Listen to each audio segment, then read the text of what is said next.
Welcome back to yet another episode of the XploreUX Cast, where we help you make sense of your users or your customers. I'm your host, Obruke. In this episode, we are going to be talking about how to prioritize data in UX design.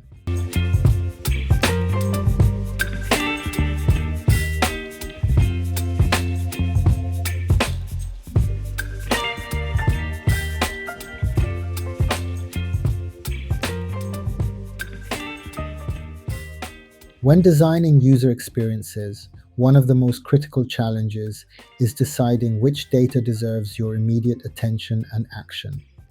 With countless metrics, user feedback, and behavioral patterns available, prioritizing the right data ensures that your efforts align with user needs and business goals.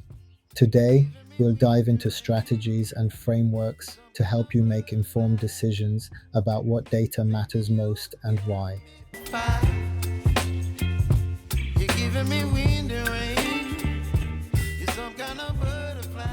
UX design is inherently user-focused.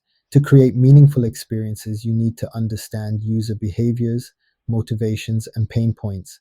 However, not all data is created equal. Some data directly informs design decisions, while other data might provide context or support broader business strategies. By focusing on the most relevant data, you can make more effective design decisions, save time and resources, avoid being overwhelmed by unnecessary information. The question then becomes, how do you determine which data to prioritize? Let's explore. The first step to prioritizing data is defining your objectives. What are you trying to achieve with your UX design? Whether it's improving conversion rates, reducing bounce rates, or enhancing accessibility, your goals will guide your data selection process. For example, if your goal is to improve onboarding for new users, data related to first-time user behavior and drop-off points will take precedence. Clarity in objectives also helps in aligning stakeholders. When everyone understands the end goal, it becomes easier to agree on which data is most critical.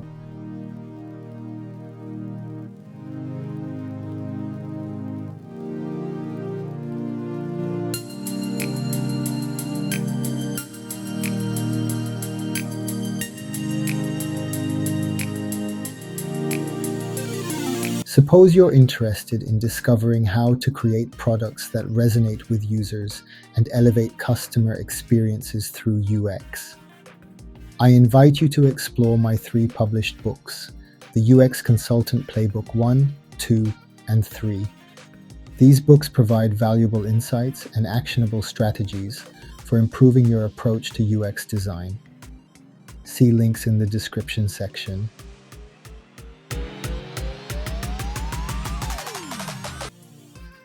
Love XploreUX Cast.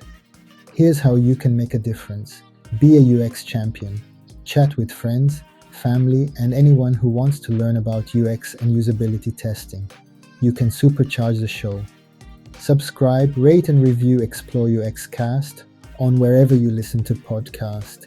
This helps others discover the good stuff and lets the platform know we're winning. Let's talk UX. Leave comments on the podcast or social media. Got a burning testing question or a topic you'd love to hear explored? Hit me up. And join the UX crew by signing up for our newsletter on LinkedIn and connect with fellow UX enthusiasts. See links in the description. Now let's talk about how to understand your users' needs. To prioritize effectively, you need a deep understanding of your users. User research methods such as surveys, interviews, and usability testing can provide qualitative insights, while analytics tools offer quantitative data. Combining these sources helps you identify patterns and trends that reveal what users truly value. For example, if usability testing shows that users struggle to find a specific feature, and analytics confirm low engagement with that feature, you have a clear priority for improvement. The key is to focus on actionable insights, data that directly impacts user experience. Not all data is equally relevant to every project. Categorizing data can help you filter out noise and focus on what matters. Consider breaking data into these categories. 1. User behavior data, information on how users interact with your product, such as click paths, session durations, and feature usage. 2. Performance metrics, data that measures the effectiveness of your design, like task completion rates or error rates. 3. User feedback, direct input from users, including complaints, suggestions, and satisfaction ratings. 4. Business metrics, data that aligns with organizational goals, such as revenue impact or customer retention. By categorizing data, you can prioritize based on the specific needs of your project and stakeholders. Use the ICE framework. The ICE framework, Impact, Confidence, and Effort, is a practical tool for prioritizing data in UX design. Let's break it down. Impact. How significant is the potential outcome of acting on this data? High impact data should take precedence. Confidence. How reliable is the data? Prioritize data sources you trust and that have been validated. Effort. How much time and resources are required to act on the data? Low effort, high impact insights are often the most valuable. By scoring your data against these criteria, you can create a ranked list of priorities that balances effort and reward.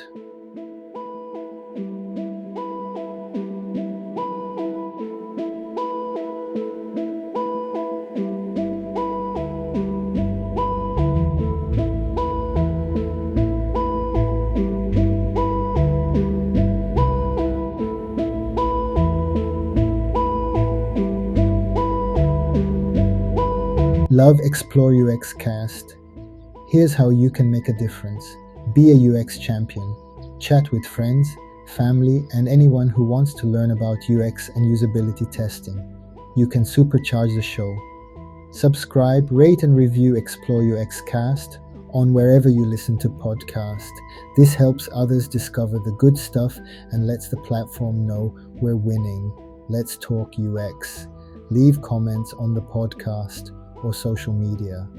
Got a burning testing question or a topic you'd love to hear explored? Hit me up. And join the UX crew by signing up for our newsletter on LinkedIn and connect with fellow UX enthusiasts. See links in the description.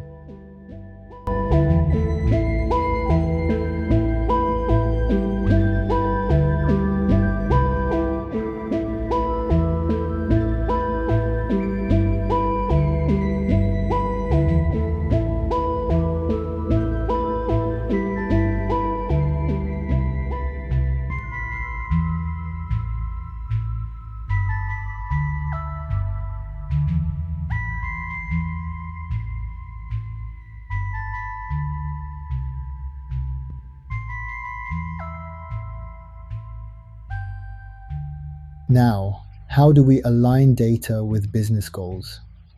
While user centricity is vital, your UX design efforts must also support business objectives. This alignment ensures that the data you prioritize not only improves user satisfaction, but also contributes to measurable outcomes for your organization.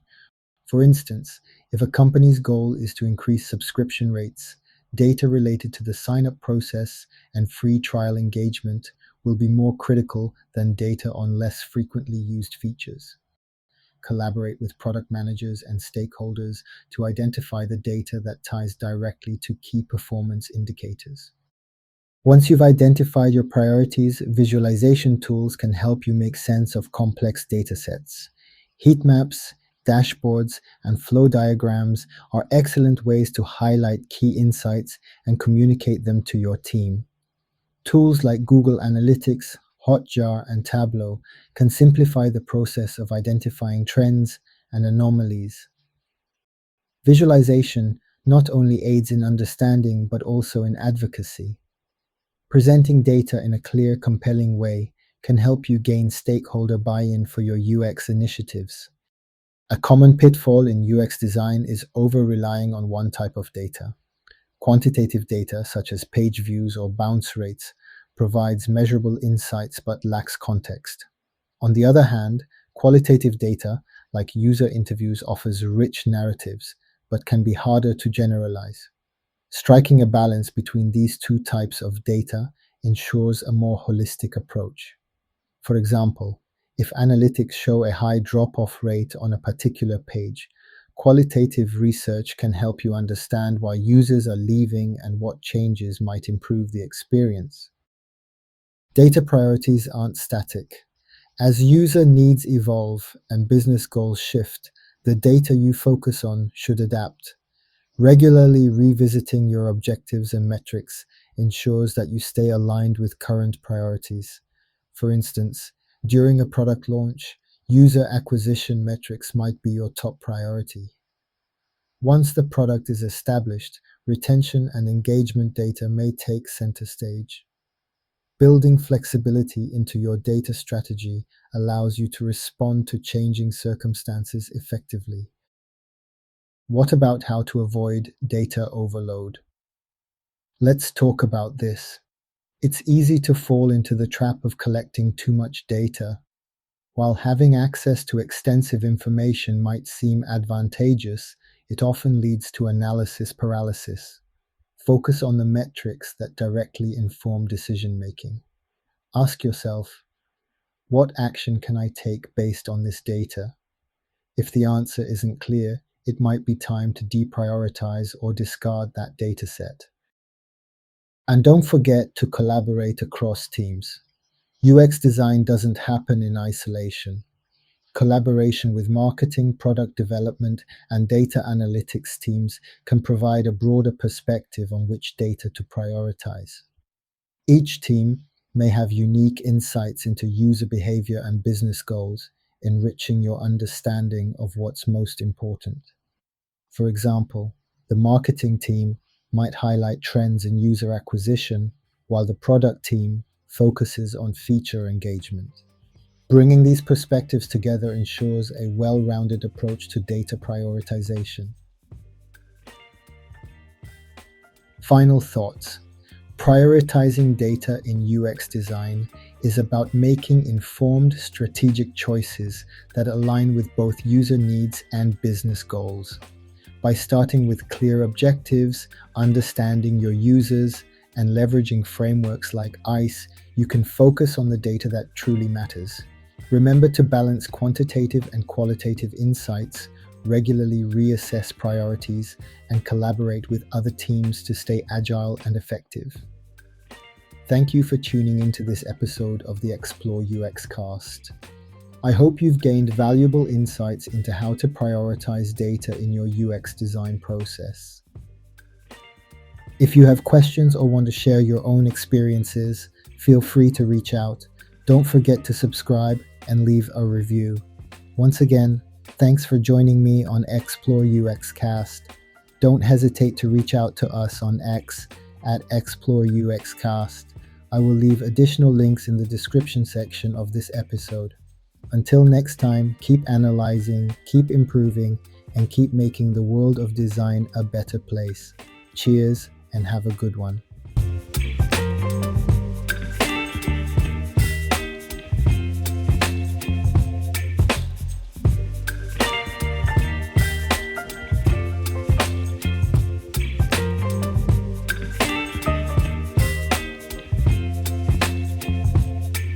Baby, you give me ice and fire. You're giving me wind and rain.